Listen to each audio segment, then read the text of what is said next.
नमस्कार दोस्तों, स्वागत है आपका साइट फॉर वर्ल्ड के ऑफिशियल लर्निंग प्लेटफॉर्म पर, जहां स्टूडेंट्स और जॉब सीकर्स के लिए करियर, टेक्नोलॉजी और प्लेसमेंट से जुड़ी इंडस्ट्री ओरिएंटेड और प्रैक्टिकल नॉलेज दी जाती है। अगर आप अपनी स्किल्स को नेक्स्ट लेवल तक ले जाना चाहते हैं तो आप बिल्कुल सही जगह पर आए हो। चलिए शुरू करते हैं आज का इम्पोर्टेंट सेशन। नमस्ते स्टूडेंट्स, वेलकम। आज हम एक बहुत ही इम्पोर्टेंट टॉपिक पे बात करेंगे, टेक ट्रांसफॉर्मेशन। सुनने में हैवी लगता है ना? बट ये एक ऐसी चीज है जिससे हर मॉडर्न कंपनी, छोटी हो या बड़ी, डील करती है। इस प्लेबुक के जरिए हम ये समझेंगे कि तेजी से आगे कैसे बढ़ा जाए, विदाउट ब्रेकिंग थिंग्स, बिना कुछ तोड़े फोड़े। रेडी हो? फोकस मोड ऑन है ना? तो ये है सबसे बड़ा सवाल, सबसे क्रिटिकल क्वेश्चन। सोचो, एक तरफ कंपनी को इनोवेशन करना है, ग्रो करना है, मार्केट में आगे निकलना है, राइट? और दूसरी तरफ जो सिस्टम्स पहले से चल रहे हैं, जिन पे पूरा बिजनेस डिपेंड करता है, उनको स्टेबल, सिक्योर और रिलायबल भी तो रखना है। तो इन दोनों को बैलेंस कैसे करें? यही तो सबसे बड़ा चैलेंज है। समझ आ रहा है मैं क्या कह रहा हूं? तो बेसिकली ये दो फोर्सेस हैं जो एक दूसरे को खींच रही हैं। एक तरफ है स्पीड, मतलब इनोवेशन, नई चीजें बनाना, आगे बढ़ना, और दूसरी तरफ है मजबूती, स्टेबिलिटी। अक्सर ऐसा लगता है कि ये दोनों एक साथ चल ही नहीं सकते, ऑपोजिट है ना? लेकिन असली सक्सेस का सीक्रेट इन दोनों के बीच एक परफेक्ट बैलेंस बनाने में ही है। चलिए देखते हैं कि ये बैलेंस आखिर अचीव होता कैसे है। ओके, तो इस बैलेंस को ठीक से समझने के लिए हम इस पूरे टॉपिक को 5 पार्ट्स में ब्रेक डाउन करेंगे। सबसे पहले हम समझेंगे द कोर कॉन्फ्लिक्ट, फिर आएंगे हमारे 3 मेन पिलर्स। पिलर 1 है स्ट्रेटेजिक डायरेक्शन, पिलर 2 है टेक्निकल एग्जीक्यूशन और पिलर 3 है द ह्यूमन एलिमेंट। और एंड में इन सबको जोड़कर देखेंगे कि बैलेंस कैसे अचीव होता है। ठीक है, ये हमारा रोड मैप है। चलिए शुरू करते हैं अपने पहले सेक्शन से, द कोर कॉन्फ्लिक्ट, मतलब इनोवेशन और स्टेबिलिटी के इस झगड़े को, इस संघर्ष को पहले ठीक से समझते हैं। प्रॉब्लम को समझेंगे तभी तो सोल्यूशन निकाल पाएंगे, राइट? तो ये बैलेंस इतना जरूरी क्यों है? ध्यान से सुनना, ये इंपॉर्टेंट है। देखो, अगर इनोवेशन का कोई डायरेक्शन ना हो, अगर वो बिजनेस गोल से मैच ना करें, तो वो ए न्यू फीचर नहीं बल्कि एक महंगा डिस्ट्रैक्शन बन जाता है। पैसे और टाइम दोनों बर्बाद। हर नई टेक का एक ही काम होना चाहिए, एक रियल प्रॉब्लम को सॉल्व करना, ना कि सिस्टम को और कॉम्प्लेक्स बना देना। समझ आया? यही एक स्मार्ट बिजनेस की पहचान है। ओके, तो अब आते हैं हमारे पहले पिलर पर, स्ट्रेटेजिक डायरेक्शन। सिंपल वर्ड्स में द व्हाट एंड व्हाई। कोई भी टेक प्रोजेक्ट शुरू करने से पहले ये सबसे इंपॉर्टेंट सवाल होते हैं। हम क्या करने जा रहे हैं, और उससे भी ज्यादा इंपॉर्टेंट, हम ये क्यों कर रहे हैं। क्लियर है? यहाँ पे ना एक बहुत ही बेसिक बट इंपॉर्टेंट चॉइस सामने आता है, कॉन्फ़िगरेशन या कस्टमाइजेशन। अब आप पूछोगे इनमें फर्क क्या है? सिंपल है। कॉन्फ़िगरेशन को समझो जैसे आप अपने फोन की सेटिंग्स चेंज कर रहे हो, वॉलपेपर, रिंगटोन एक्सेट्रा। आप एग्जिस्टिंग ऑप्शंस यूज कर रहे हो। पर कस्टमाइजेशन का मतलब है फोन के कोर सॉफ्टवेयर, उसके ऑपरेटिंग सिस्टम को ही चेंज कर देना। ऑब्वियसली कॉन्फ़िगरेशन आपको फ्लेक्सिबिलिटी देता है, बिना उस एक्स्ट्रा खर्चे और मेंटेनेंस के झंझट के जो कस्टमाइजेशन के साथ आती है। ठीक है, समझ आया डिफरेंस?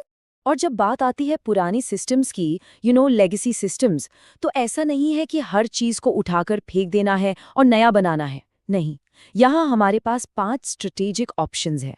हो सकता है कोई सिस्टम इतना इंपॉर्टेंट नहीं है तो उसको बस मेंटेन करना काफी हो, और हो सकता है कोई बिजनेस क्रिटिकल सिस्टम हो जिसको माइग्रेट या री इंजीनियर करना पड़े।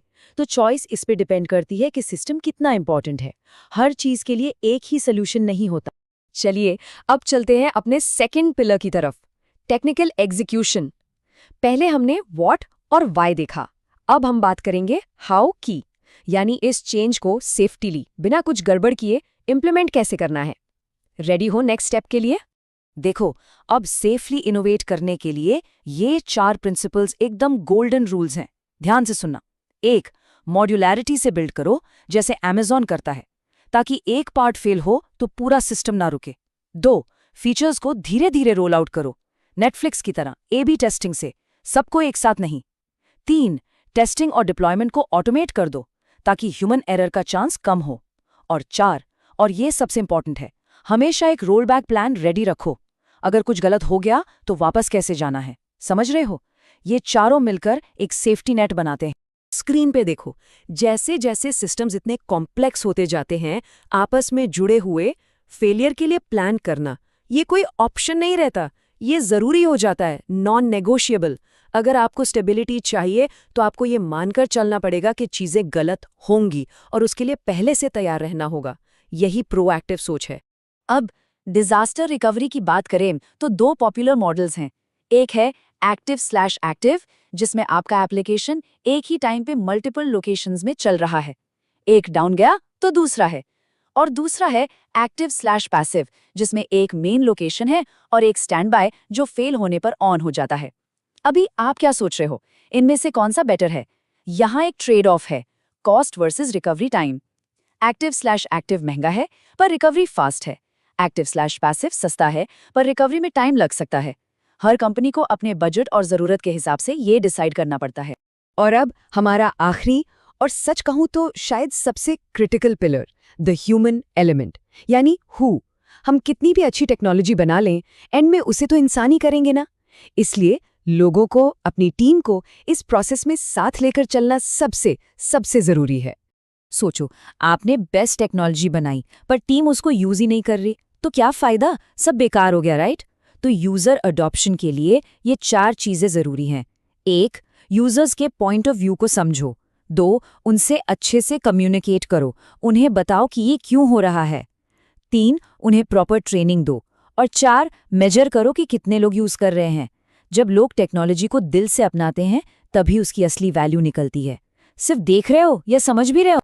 ये लाइन, इसको ध्यान से पढ़ो। Resistance is a natural part of the change process. इसका मतलब क्या है कि लोग चेंज को अपोज करेंगे ही, ये नॉर्मल है। पहली बार में कंफ्यूज होना, थोड़ा डरना, ये सब नेचुरल है। तो हमारा गोल रेजिस्टेंस को खत्म करना नहीं है, बल्कि उसे प्रोएक्टिवली मैनेज करना है, उन्हें सपोर्ट करना है। क्लियर? तो चलिए अब सब कुछ जोड़ते हैं, कंक्लूजन की तरफ बढ़ते हैं। इन तीनों पिलर्स को एक साथ लाकर देखते हैं कि ये कैसे एक पूरा यूनिफाइड अप्रोच बनाते हैं। तो आज हमने क्या सीखा? अगर मैं पूरे सेशन का समरी एक लाइन में दूं तो वो हैं ये 3 पिलर्स। याद रखना, पहला स्ट्रैटेजी, व्हाट एंड व्हाई। दूसरा एग्जीक्यूशन, द हाउ। और तीसरा पीपल, द हु। ये तीनों आपस में इतने जुड़े हुए हैं कि अगर एक भी पिलर कमजोर हुआ तो पूरा स्ट्रक्चर गिर जाएगा। सक्सेस के लिए इन तीनों को एक साथ मैनेज करना ही पड़ेगा। और आखिरी सबसे इंपॉर्टेंट बात, असली टेक ट्रांसफॉर्मेशन ये कोई छोटा मोटा प्रोजेक्ट नहीं है जिसका स्टार्ट और एंड डेट हो। नहीं, ये एक इवोल्यूशन है, स्ट्रैटेजी का, सिस्टम्स का और सबसे जरूरी कंपनी के कल्चर का। जब ये तीनों एरियाज एक साथ आगे बढ़ते हैं बैलेंस में, तभी लॉन्ग टर्म सक्सेस मिलता है।